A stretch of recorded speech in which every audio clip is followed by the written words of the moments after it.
Good evening mga kabsat. Alam nyo ba na isa sa mga pinakamahirap kong gawin ay yung mag-isip ng uulamin namin. Kaya nagpunta ako ng palengke, bumili ako ng talbos ng kamote, sibuyas, kamatis, at yung pangmalakasan natin yung century tuna. Century tuna baka naman. Ang una natin gagawin mga kabsat, balatan muna natin yung sibuyas.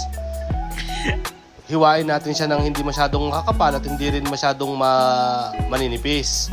Tapos, hiwain din natin yung kamatis, tanggalin natin yung buto nito para mas masarap siya kapag kinain natin mga kakabsat.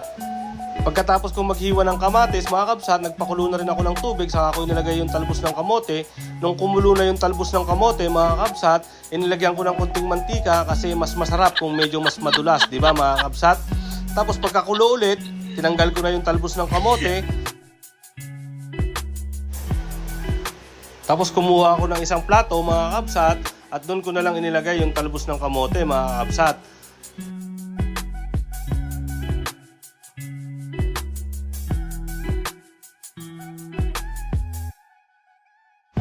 Tapos nilagay ko na rin yung sibuyas, saka kamatis at yung century tuna mga kabsat.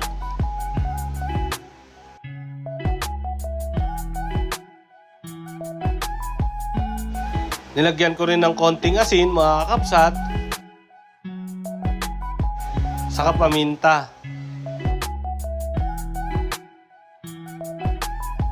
Saka natin halu-haluin mga kakapsat.